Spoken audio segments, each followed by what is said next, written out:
Never Slumbers, and today we're switching out our jugs of sap. We've tapped these maple trees that are in my parents' front yard, and we're collecting the sap, which we're boiling into syrup.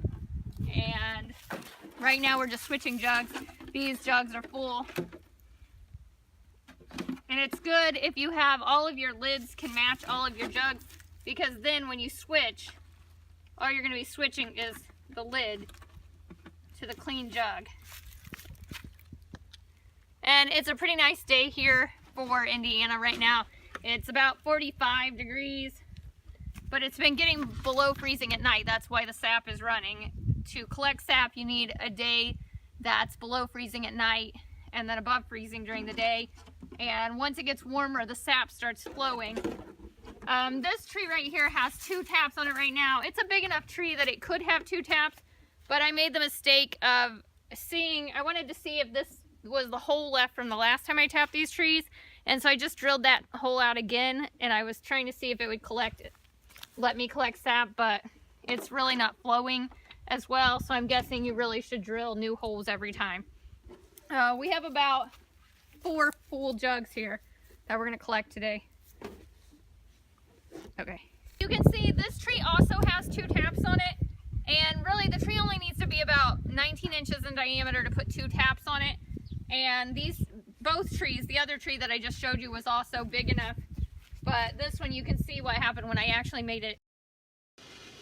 We just boil here in these big pots, and we've had these pots for a long time. Actually, we have one that's even bigger, but we use it to boil the deer skulls before we make European mounts with those. So the one here is about a 3 gallon, and that's what I've been boiling the sap in. And I just pour it out of the containers. When I pour it in there, it just looks like water to start with. And if I don't have enough room in the pot, I just let it boil down and then add more sap from the jugs as I'm boiling until it can all fit. And then when it starts getting down pretty far, eventually I'll transfer it over to a smaller pot where I can watch the temperature a little more closely and be able to pour it more easily into the final jar.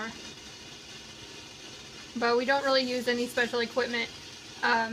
We should not do this in our house, actually, because it puts off a lot of humidity. So if we were doing this on a massive scale, we would not do this inside of our house. Most people who boil a lot of sap do it outside on some kind of burner or over an open fire, and that's because of the humidity that it puts off.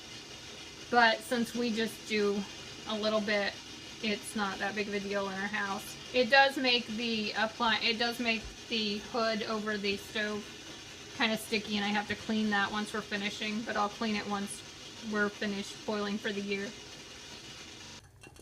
As you can see, I've now moved my syrup. It's almost syrup.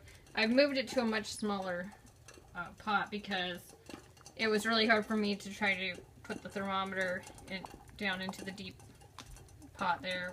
It wouldn't clip on the side, and I couldn't reach in there without burning. Okay, as you can see, is it taping? Mm-hmm. Okay, you can see that my bubbles are coming up high now, so I'm ready to take this off. If not, it's going to burn. It's right at about 219. I don't have a digital thermometer, so we're just guessing. I mean, we have to kind of guess what that thermometer is saying. And ours is a really light color. We could have let that go a little longer till it's darker, but I like the amber color.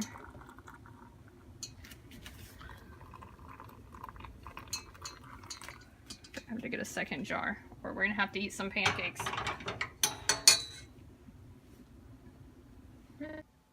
Here we have 2 different batches of syrup, and you can see one batch is darker than the other. The first batch was lighter, and I don't know if that's because I boiled that one to a lower temperature. I boiled that one to about 219 degrees Fahrenheit, and I boiled the second batch to about 221 degrees Fahrenheit, and I'm not sure if that's because I boiled it longer that it's darker.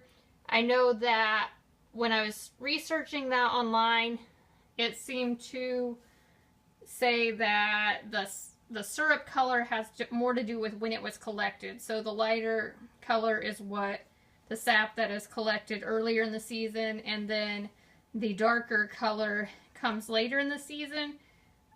This sap was collected maybe about 4 days apart, so I'm not sure if that would have made as much difference or if it really was just because I boiled it longer.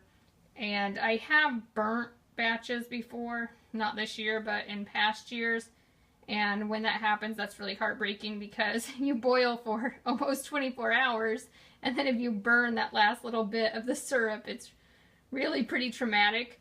But when you burn it, it does get really dark. So it may be because I boiled it to a higher temperature that it's darker. I'm not sure.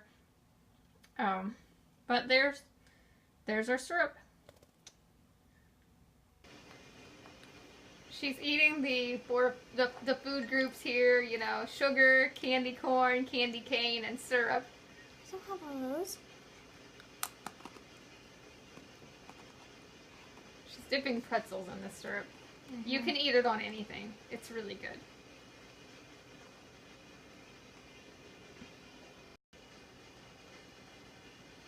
Like and subscribe. No, I don't want to see him next time.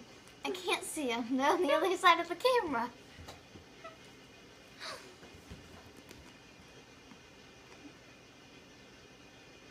Yeah? See you next time at the House That Never Slumbers.